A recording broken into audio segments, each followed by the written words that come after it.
Bom dia, ouvintes, ok? Bom dia, ouvintes da Rádio Assunção Cearense. Bom dia, internautas do blog do Edson Silva. Estamos começando agora o nosso programa, o blog do Edson Silva, na Rádio Assunção Cearense. No início desta semana, nós falamos aqui da conclusão da CPI, produzida por vereadores da Câmara Municipal de Aquiraz, onde são apontadas diversas irregularidades e desvios de recursos da merenda escolar a partir da não entrega das carnes compradas, quase 2 toneladas, somando as carnes de gado e frango, no caso, as sobrepreço da carne de frango, peito de frango, e da confirmação de que a prefeitura pagou pouco mais de R$500 mil acima do preço praticado na praça para alguns ingredientes da merenda escolar. O relatório da CPI, que não precisa, no caso da Câmara de Aquiraz, ser votada, o relatório ser votado no plenário daquela casa, já foi encaminhado aos representantes dos órgãos de fiscalização do Estado e da própria União, porque uma boa parte dos recursos da merenda escolar de todos os estados e municípios brasileiros são liberados, uma parte é liberada pelo governo federal. O Ministério Público do Estado do Ceará e o Tribunal de Contas do Estado do Ceará foram os primeiros a receberem o relatório da CPI da merenda escolar da Prefeitura de Aquiraz, condenando o prefeito, sugerindo a condenação do prefeito à devolução dos recursos e, inclusive, a processo de perda do mandato. Aliás, já há um processo sobre perda de mandato do prefeito de Aquiraz, Bruno Gonçalves, que foi suspenso por uma decisão de um dos desembargadores do Tribunal de Justiça do Ceará, no caso, o desembargador Raimundo Nonato Silva Santos. Os ministros do Supremo Tribunal Federal começaram a julgar ontem o ex-presidente Fernando Collor de Mello, no caso de supostos desvios de recursos da Petrobras. O ministro relator do processo, Edson Fachin, votou pela condenação do ex-presidente da República a 33 anos de prisão. O voto seguido foi do ministro Alexandre de Moraes, seguindo Edson Fachin, ou seja, condenando Collor de Mello a 33 anos de prisão. Ainda faltam os votos de 8 ministros. Os desvios de recursos da Petrobras teriam sido confirmados após denúncias de dirigente da empresa alcançado pela Lava Jato. Vamos ouvir a parte final do voto do ministro Edson Fachin. Isso significa, senhora presidente, que somadas as penas definitivas para cada um dos delitos, chego ao total da reprimenda que proponho, e em razão do concurso material, agora estou me referindo aos 3 delitos simultaneamente, em razão do concurso material, no tocante às 3 grandes imputações, corrupção passiva, lavagem de dinheiro e organização criminosa, o total dessa reprimenda soma e proponho que seja imposta a Fernando Afonso Collor de Mello em definitivo, fixando-se em 33 anos, 10 meses e 10 dias de reclusão e o pagamento de 270 dias multa. No tocante ao parágrafo 1º do artigo 49 do Código Penal, considerando a condição pessoal e econômica do réu, ex-senador da República e beneficiário de rendimentos distribuídos pelas empresas que compõem a organização Arnon de Mello, dos quais em interrogatório afirmou oferir R$300 mil por mês, fixa o valor multa em 5 salários mínimos vigentes à época do último fato, ou seja, 14 de março de 2014, corrigidos monetariamente por ocasião da execução desta decisão. E considerando o quantum da reprimenda imposta e tendo em vista o que preceitua a linha C, parágrafo 2º do artigo 33 do Código Penal, fixo o regime fechado para o início do cumprimento da pena privativa de liberdade, não preenchidos sequer os requisitos objetivos nos artigos 44 e 77, ambos no Código Penal, o réu não tem direito à substituição da pena privativa de liberdade por restritivas de direito, tampouco à suspensão condicional da pena. Bom, como nós dissemos, esse voto do ministro Edson Fachin foi seguido pelo ministro Alexandre de Moraes. Ainda faltam os votos dos 8 outros ministros, porque o Supremo Tribunal Federal está desfalcado de um dos seus ministros, desde a aposentadoria do ministro Ricardo Lewandowski. O presidente Lula ainda não indicou o substituto do ministro Ricardo Lewandowski. Em se confirmando essa pena anunciada pelo ministro Edson Fachin e confirmada pelo ministro Alexandre de Moraes, Fernando Collor não ocupará mais a casa da Dinda, a célebre mansão do ex-presidente da República, motivo de muito espaço, de garantia de muito espaço na imprensa nacional, na época em que foi discutido o seu impeachment. Na Câmara dos Deputados, ontem, foram oficialmente instaladas 3 comissões parlamentares de inquérito. E ainda falta a CPMI, Comissão Parlamentar Mista de Inquérito, que é do Congresso Nacional. A jornalista Vera Rosa, em sua coluna do jornal O Estado de São Paulo, desta quinta-feira, trata da questão. Stephanie. Olá, Edson, olá, internautas do blog do Edson Silva. A coluna da Vera Rosa destaca que nunca antes na história deste país um presidente enfrentou tantas comissões parlamentares de inquérito com apenas 4 meses e meio de mandato. Mas Luiz Inácio Lula da Silva, autor da conhecida frase, não conseguiu superar a oposição. Com uma base aliada que parece mais uma geleia, precisando de agrado a cada votação, Lula deu o comando para a articulação política do Planalto atrair os insatisfeitos e resolver a questão das CPIs. Mas pode ter sido muito tarde. Até agora, 3 delas já saíram do papel. Uma para investigar quem financia o movimento dos trabalhadores rurais sem terra, o MST. Outra para encarafuchar resultados fraudados de apostas esportivas. E mais uma para esmiuçar a crise nas lojas americanas. A expectativa é que na próxima semana também seja aberta a tão falada CPI mista dos atos golpistas de 8 de janeiro, composta por deputados e senadores. Mas tanto o governo como a oposição parecem fazer corpo mole para que a CPI avance no jogo.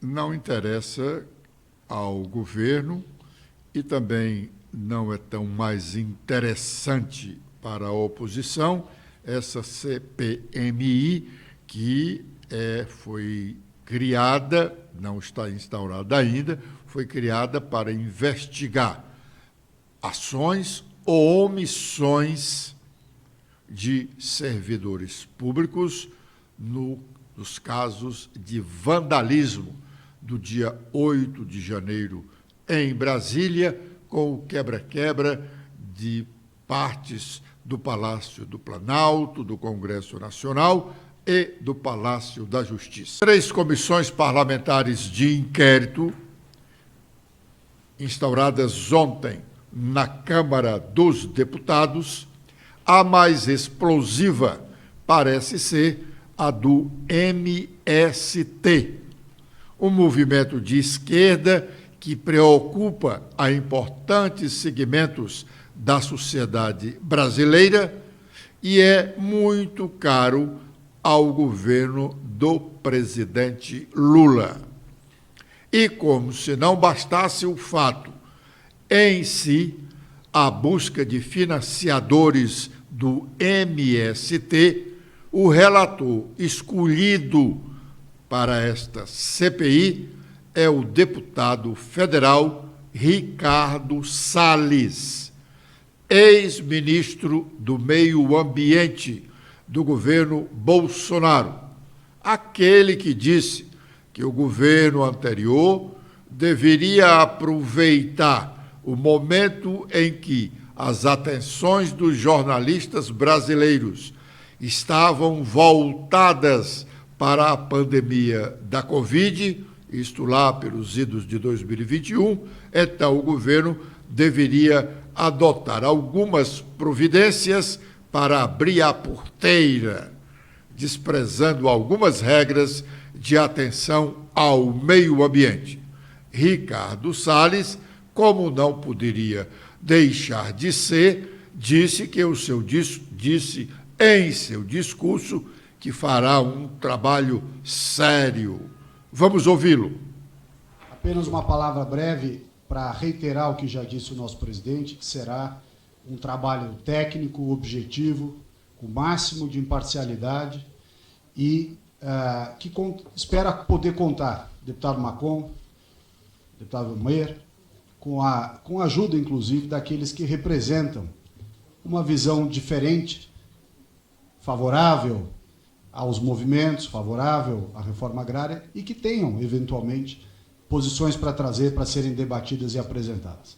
Nós vamos tentar fazer aqui, como o nosso presidente Zucco já determinou, um ambiente com o máximo de abertura para o diálogo, para a análise, para questões objetivas e que eu espero atenda à expectativa de todos de esclarecer o que há de informações, o que há de verdade, o que há de fatos por trás de toda essa discussão de invasão de propriedade e também a diferenciação disso em relação àqueles que são da agricultura familiar, os assentados, que fazem, em alguns casos, trabalhos bons sim.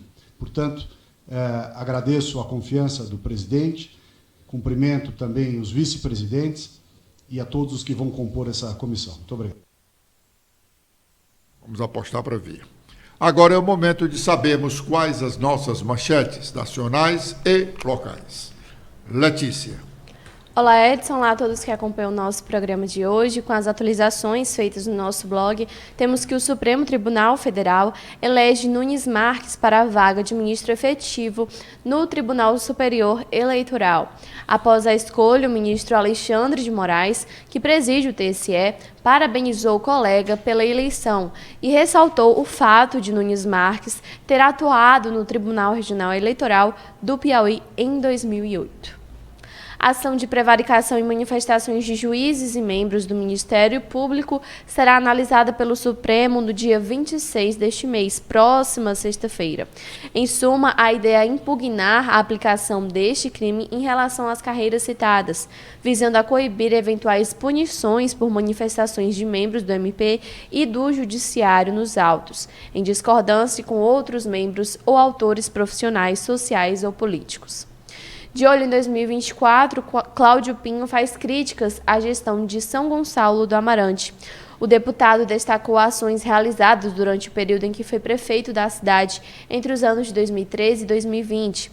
Esse tipo de comparação será feito pelo parlamentar em seus discursos quando se referir à atual administração. Também temos que deputado faz convite para encontro estadual do Republicanos e posse de Chiquinho Feitosa na presidência. Chiquinho Feitosa se filiou à sigla no início do ano passado e passa a presidir a legenda de olho nas eleições municipais de 2024. No Ceará, o dirigente tem feito elo entre a sigla ligada à Igreja Universal, a gestão petista de Elmano de Freitas. O governador, inclusive, juntamente com o ministro Camilo Santana, deve ser um dos nomes presentes no evento. Com os destaques nacionais, iniciando pelo Estadão, temos em principal manchete sobre gestão petista. Vera Rosa diz que nunca antes um presidente enfrentou tantas CPIs em tão pouco tempo de mandato. Também temos em destaque que Moro se reúne com Moraes horas após a cassação de Deltan Dallagnol. Com os destaques do Globo, temos que braço direito de Bolsonaro, Mauro Cid, depõe à Polícia Federal hoje. O ex-ajudante de ordens do ex-presidente está preso por suspeita de falsificar dados sobre a vacinação. Sobre arcabouço fiscal, o governo federal terá 80 bilhões de reais a mais em 2024 após mudanças feitas por relator. E com as últimas da Folha de São Paulo, temos que o TSE faz interpretação expansiva da lei para cassar o mandato de Deltan. E também temos em destaque sobre o que acontece com quem não declara imposto de renda. Bom, a preocupação com a violência contra crianças e adolescentes foi o discurso central da reunião da Comissão de Direitos Humanos ontem, na Câmara dos Deputados, comandada pela deputada federal cearense Luiziane Lins. Vamos ouvir a fala dela. O ECA é de 1990, mas ele falava estritamente das crianças e adolescentes. O que eu quero chamar a atenção é que só se fala e só se constrói um estatuto da juventude, ou seja, pegando essa faixa de idade que vai aproximadamente dos 15 anos aos 29 anos, segundo o Estatuto, em 2013.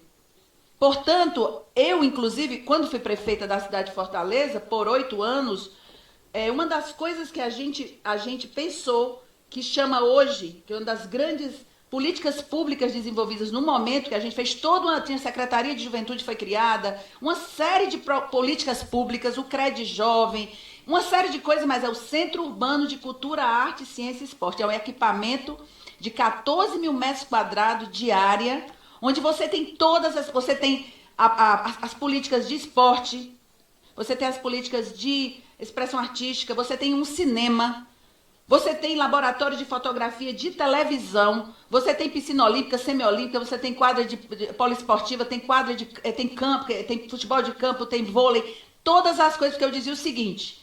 Eu dizia para eles o seguinte: aqui vai ser o lugar para vocês fazerem o que quiserem. Quem não gosta de esporte vai para a música, quem não gosta da música vai para a fotografia, quem não gosta da fotografia vai para a dança, quem não gosta da dança vai para o skate, e assim consequentemente. Aí eles me perguntavam, quando eu ia apresentar o projeto do ECA, e quem não quer fazer nada?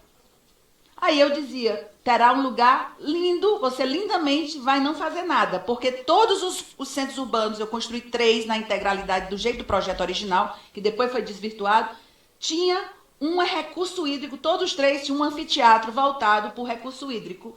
Um deles era voltado para a praia, que ia virar uma grande especulação imobiliária, o outro era um anfiteatro e 2 outros anfiteatros voltados para Lagoas, que Fortaleza é uma cidade de lagoas. Então, assim, era um espaço de contemplação.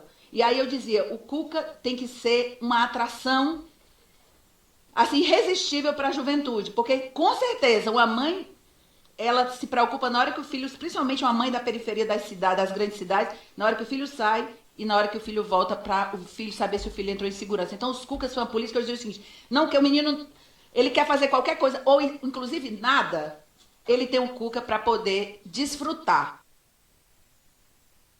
Esse não fazer nada repetido aí pela deputada federal Luiziane Lins, sem dúvida, nada tem a ver com a música, com o que diz a música da recém-falecida Rita Lee.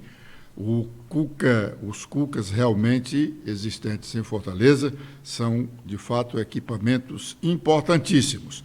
A prefeita Luiziane Lins inaugurou um e deixou outros em obras. As outras administrações, a administração seguida do Roberto Cláudio, concluiu alguns outros CUCAs. E o CUCA do PC, sem dúvida, um dos mais novos, é um equipamento para fazer inveja a qualquer organização escolar particular que prima pelos seus equipamentos. O CUCA do PC, situado lá no bairro Antônio Bezerra, vale a pena ser conhecido. A questão do arcabouço fiscal, cuja urgência da matéria foi aprovada ontem pelos deputados federais, o que pode garantir sua votação logo na próxima semana, foi motivo do pronunciamento do deputado federal cearense José Guimarães. Essa matéria, que tem sido apresentada pelo ministro da Fazenda, Fernando Haddad, como uma solução imediata para os problemas fiscais do Brasil, tem o apoio da grande maioria dos integrantes do Congresso Nacional. Mas mesmo alguns dos que apoiam tecem críticas à proposta, porque entendem que ela não será a solução e nem tampouco o governo cumprirá o que nela está proposta. Mas vamos ouvir o que disse o líder do governo na Câmara dos Deputados, o deputado federal José Guimarães. É o primeiro passo de uma caminhada que nós iniciamos lá em dezembro com a PEC da transição e que essa votação, a urgência do projeto de lei do regime fiscal sustentável, o PL 93, é o segundo passo de uma caminhada iniciada em dezembro que vai se consolidando, que é o caminho possível para gerar tranquilidade e a previsibilidade e estabilizar a situação econômica do Brasil. Eu calculava em torno de 350 a 360 votos, cheguei a falar isso para alguns parlamentares, mas o trabalho que foi feito, primeiro pelo relator, que já fala para vocês, Cláudio Cajado, dialogando com todos, com o governo, com o conjunto da casa, o papel do ministro Haddad, dos líderes, do presidente Arthur Lira, tudo isso junto foi possível a gente ter essa votação esplendorosa hoje aqui no plenário. 367 votos que os partidos articularam, as bancadas e os parlamentares compreenderam a importância estratégica para o país desta matéria.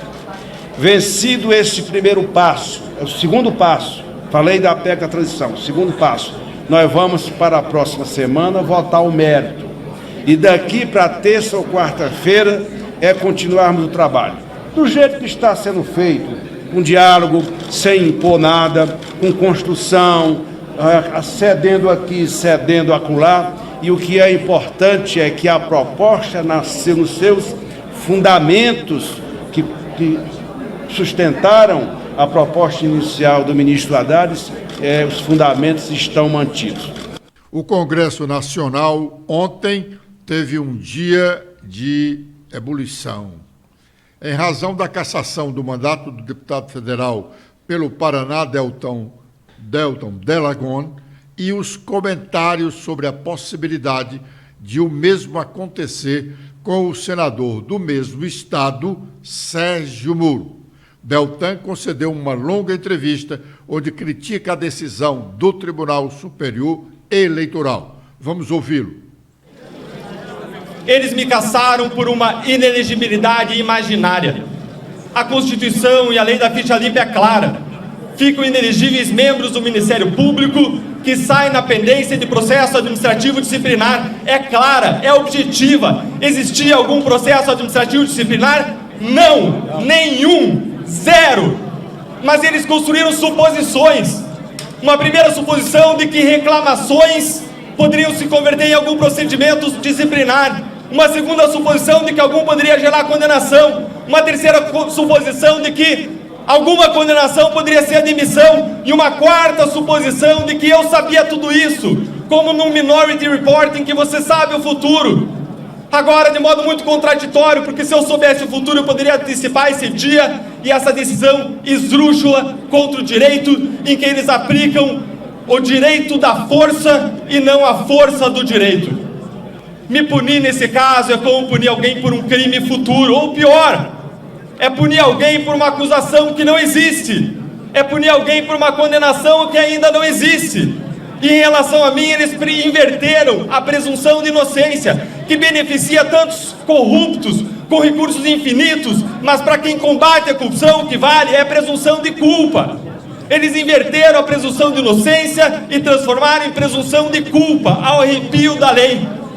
O Tribunal Superior Eleitoral disse que eu fraudei a lei, mas foi o Tribunal Superior Eleitoral que fraudou a lei e fraudou a Constituição, ao criar uma nova inelegibilidade contra a lei e contra o que diz a Constituição, que em decisões unânimes do próprio TSE, que na doutrina unânime, toneladas de textos escritos dizendo que restrições a direitos fundamentais, que restrições a direitos políticos jamais podem ser elasticidos, jamais podem ser interpretados de modo extensivo, de modo ampliativo, com analogia, e foi exatamente o que eles fizeram, fraudando a lei, fraudando a Constituição para me punir.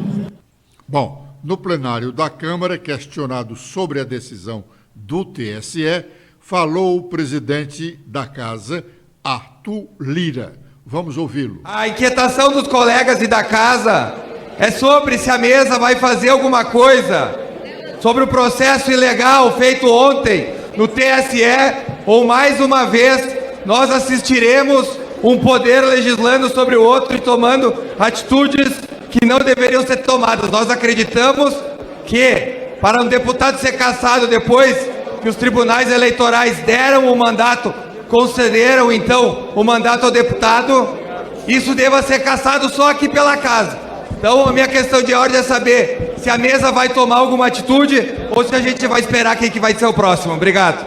Eu queria só esclarecer ao deputado Maurício Marcon que o ato da mesa número 37 de 2009 regulamenta fatos como ocorrido dessa natureza. Então a mesa seguirá o que regulamenta o ato 37 de 2009. Senhor presidente, eu vou recorrer à CCJ da decisão. Não, mas eu não disse que a sua questão de ordem, eu não indeferi para o senhor recorrer. Eu só disse que a questão de ordem de Vossa Excelência está regulamentada no ato 37. Se o senhor ler o ato 37, ela vai dizer como é que acontece. A Câmara tem que ser citada, a mesa informa ao corregedor, o corregedor dá um prazo ao deputado, o deputado faz a sua defesa, e aí sucessivamente. Foi só isso que eu disse, deputado. Não precisa recorrer, porque eu respondi a questão de ordem de Vossa Excelência. Bom, com esta afirmação do presidente da Câmara dos Deputados, Arthur Lira, nós estamos encerrando o nosso programa de hoje, agradecendo a honrosa audiência e prometendo estar de volta amanhã, neste mesmo horário. Letícia. Eu faço meus agradecimentos a todos que acompanharam o nosso programa de hoje. Vocês podem ver mais notícias apontando a câmera do celular de vocês para este QR Code. Até lá!